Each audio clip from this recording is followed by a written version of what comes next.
The Mediterranean Basin, 2nd century AD, the most powerful era of the Roman Empire. There is perhaps no symbol more characteristic of the strength of imperial Rome than the majesty of its architecture.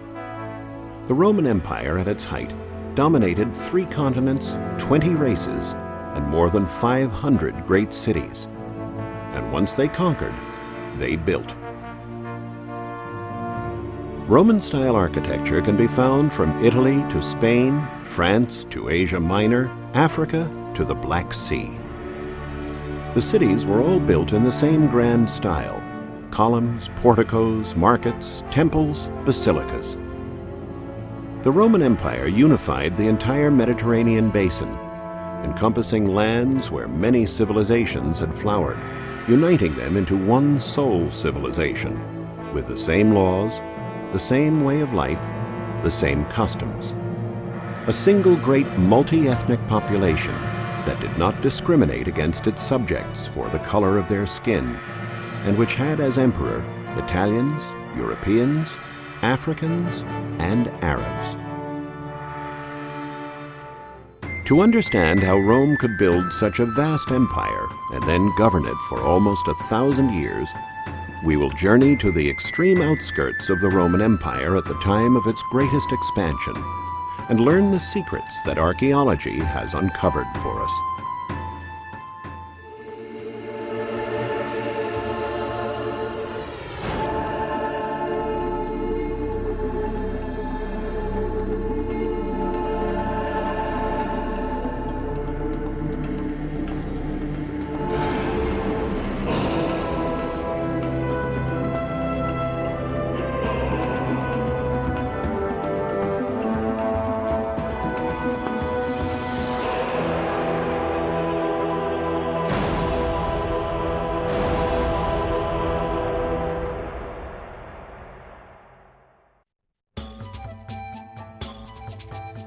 Rome was founded, according to legend, by Romulus in 753 BC. It began its expansion almost immediately, first conquering the lands of the Italian peoples, and then extending its domain until an empire was created that stretched from the Atlantic coasts of Iberia all the way to the Euphrates River.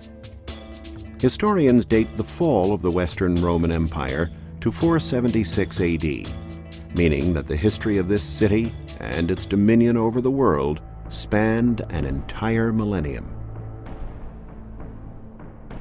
How was it able to last so long? The answer is, Rome not only conquered lands, it adopted them, blending the customs and habits of various civilizations with the best that Rome had to offer.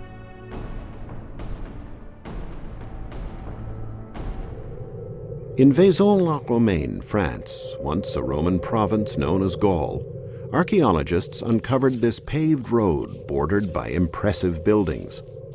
At its entryways, the researchers noticed some strange grooves. What were they for? When presented with a puzzle like this, archaeologists often find important clues in ancient architectural writings, preserved by medieval scribes. In the case of Vaison-la-Romaine, the mystery was solved. The grooves in the thresholds supported wooden tables where merchants displayed their goods. By positioning the tables along the roadway, merchants enjoyed maximum visibility for their products and therefore had more success.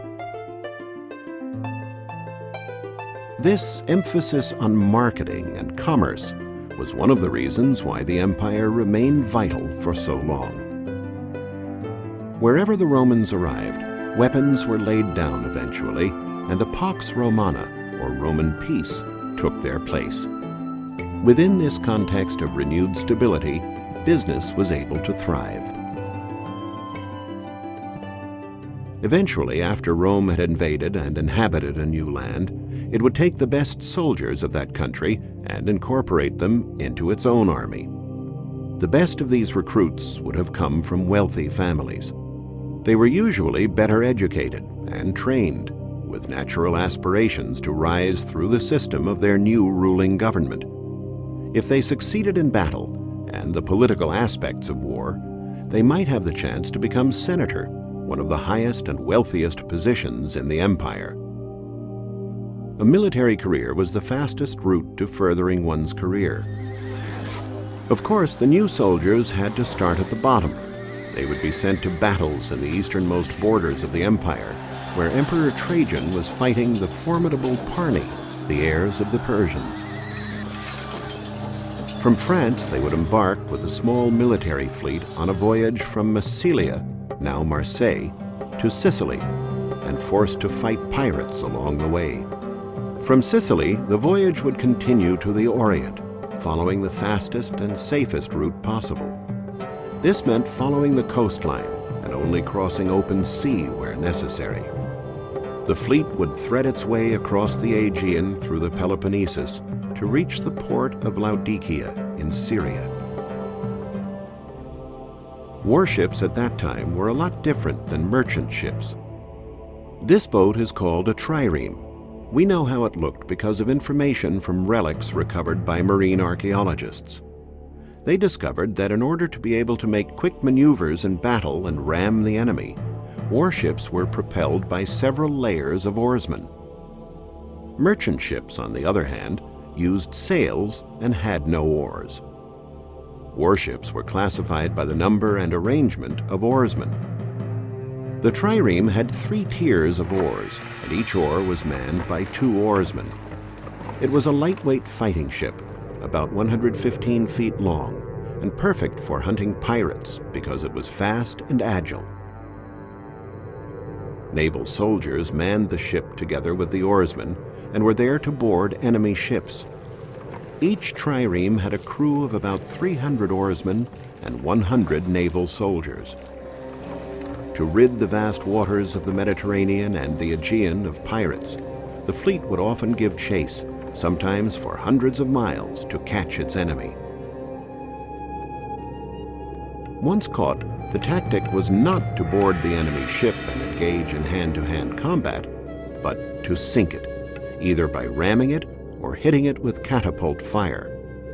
A ship positioned broadside exposed itself to a greater risk of being rammed and sunk than its attacker, but that position offered advantages for the use of its catapult. This is because the rolling waves had 2 different effects on the arc of the projectiles. The defending ship catapult, positioned perpendicular to the main axis, hurled projectiles that fell inside an elongated ellipse, a form which corresponded perfectly to the shape and position of the attacking ship. The attacking ship, on the other hand, had its catapult aligned with its main axis, and its projectiles tended to fall within a circle that encompassed only a minimal part of the target ship. Oftentimes, the attacker's missiles missed their target, and the tides of battle would shift. A soldier's life was not all war. Roman culture demanded a certain refinement and taste among its subjects. This theater in Tyndaris is on the northeast coast of Sicily, overlooking the sea, where many voyagers and soldiers stopped on their journeys. What is both striking and intriguing about this structure is not so much its architecture or finishings, but rather its location. It is stunning, but it lacks a logical explanation. Having a theater exposed to the sea winds and the full sun, since the shows were offered during the daytime, seemed to be a very questionable choice. Other theaters, such as the very steep one in Pergamum, Turkey, had sweeping horizons to look out onto. That was what Hellenic tastes demanded. Every architectural work had to have something magnificent about it.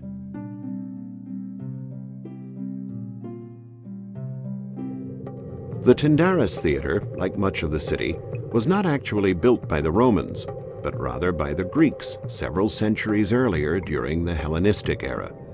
The Romans simply absorbed it into their empire. One of the reasons for the size and strength of the Roman Empire was its assimilation of Greek culture, which was imitated and developed even further, as in the art of mosaics, and then spread throughout the empire.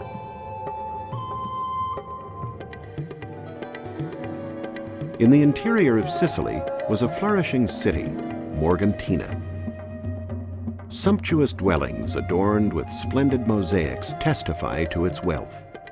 One of the ways it demonstrated its prosperity was the gracious hospitality offered to strangers.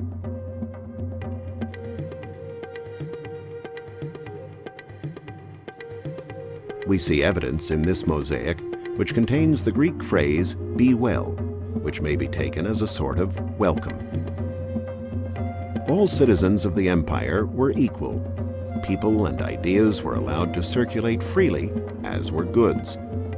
The governor of the island, as well as its year-round inhabitants, would extend the celebrated Roman hospitality to all visitors, offering wine, meat, and all the produce of the fertile Sicilian soil, part of the Italian terra firma, a land that Virgil called an earthly paradise, mighty mother of crops and mother of men.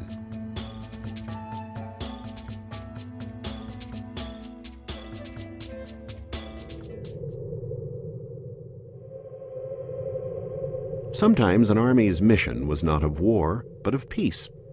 On the Greek island of Santorini was an early settlement called Thera.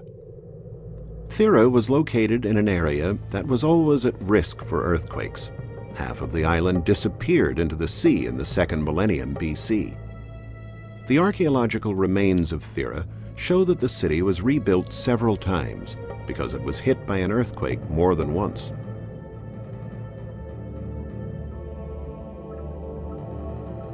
The earthquakes would seriously damage public and private buildings, and on occasion, the Roman army would be assigned to carry out civil engineering projects, digging wells, clearing roads, restoring hygiene. An army officer could distinguish himself further by performing these public duties in a successful fashion.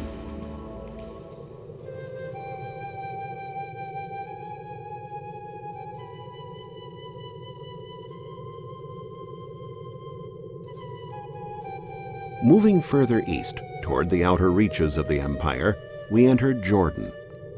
Archaeologists working during the last century uncovered a beautiful city, Gerasa.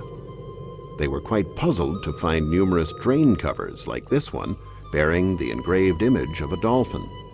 This animal is clearly associated with the sea, although Gerasa was surrounded by desert and far from the coast. What mysterious meaning did this hide? Excavation work revealed a very rich city over the course of decades and offered clues to archaeologists as to what relationship Gerasa might have had with water. One of the city's most important monuments is the Nymphaeum, an impressively decorated fountain. These channels in the paving stones served to carry away the water. The city was thus laced with small rivulets of water. A sensational discovery emerged from the study of the grand colonnade that crossed the city. At the tops of the columns, encased in the architraves, there were water conduits.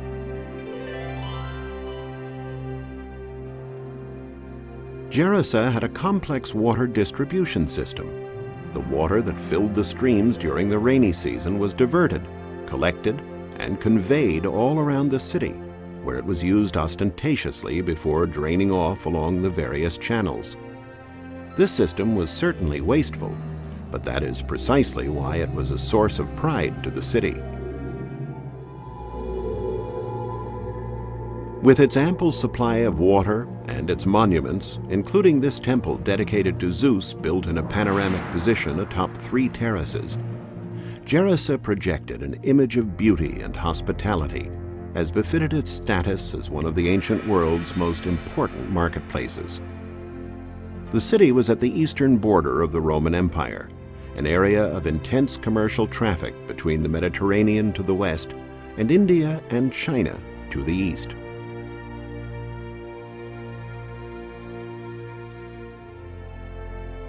Gerasa had to compete for commerce with other cities in the same zone, such as Palmyra and Petra, and hence had to offer a wide range of quality services and entertainment, as seen in its 2 theaters, its mineral baths, and the stadium. Its hospitality is highlighted by this magnificent oval plaza, for which Gerasa is world famous. The oval plaza of Gerasa is a symbol of the Roman Empire. An imposing colonnaded avenue penetrates the city and ends in this picturesque plaza.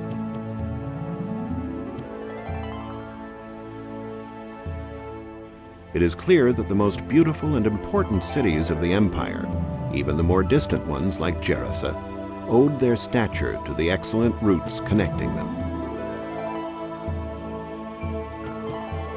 The plaza, or the forum, as the Romans liked to call the city's most important meeting place, was always the end point of a road. This oval plaza stands as a testament to the most important reason for the survival of the Roman Empire: its road system. The efficiency of these road networks could be admired today. There were postal stations, armed guards, constant upkeep of the surface, and over 75,000 miles of roads.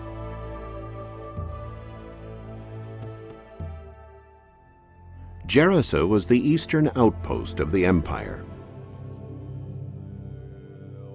From here, Roman soldiers would travel through dunes across a boundless desert and encounter a culture and civilization unlike anything they had ever known.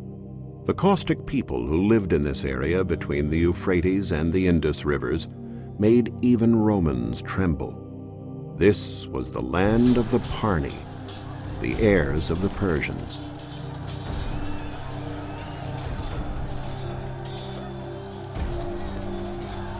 The Romans would be forced to call upon their formidable battle tactics to defeat this bellicose enemy. There would be 5 or 6 tribunes in command of several divisions. The tribunes would report to a legate of the emperor, the top commander of the legion. Under the tribunes were the centurions, an elite force of men who commanded the centuries, groups of 100 soldiers. When engaging the Parni on the battlefield, the Romans would utilize their well-established military techniques. The cavalry would be deployed along the flanks. In the center, facing the enemy army, there would be 4 rows of infantry, with the centuries in a staggered array to close any gaps.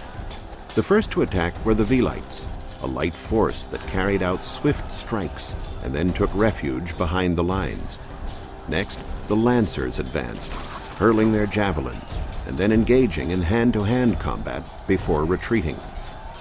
And then it was the turn of the Princeps, and lastly, the Triarii, armed with lance and sword. The attacks continued in the same order repeatedly until all 4 lines, flanked by the cavalry, launched the final assault. If they won the first battle, the Romans would face a much more arduous challenge: the siege of a city. The army would camp about half a mile from the walls and would set these ominous war machines, efficient and effective catapults, upon pedestals. Catapults could shoot arrows, or, when necessary, rocks. When the army laid siege to a city, they used rocks as missiles to break openings in the walls so that the army could invade. The rocks would need to hit the same point again and again. This was achieved by loading the catapult with projectiles of the same weight after carrying out several launch tests and choosing the proper position in which to set the machine. The rocks weighed up to 175 pounds and had a maximum range of 700 yards. In order to launch them at high speed toward the adversary's walls, the rocks were placed in a sack at the center of a rope tied to each of the arms of a bow, held in tension by a system of twisted ropes.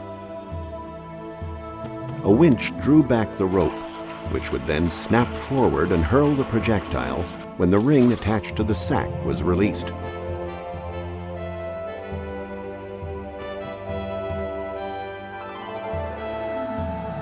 Along with the catapult bombardment, the Romans would use other war machines as well. The tower was one of their strongest assault weapons. Its sides were closed, but could be opened at different levels when needed. On the intermediate floors, there were catapults armed with arrows and rocks. On the upper floors, there were soldiers ready to make the assault when the towers were next to the enemy walls. On the bottom floor, there was the battering ram. When the wall had been breached, the tribune would give the signal to his centurions to attack and make their victorious entrance into the city.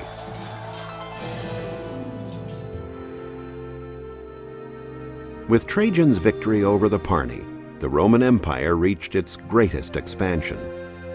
A well-decorated officer could return home and follow the cursus honorum, the way of honor, a strictly regimented Roman ladder of promotion.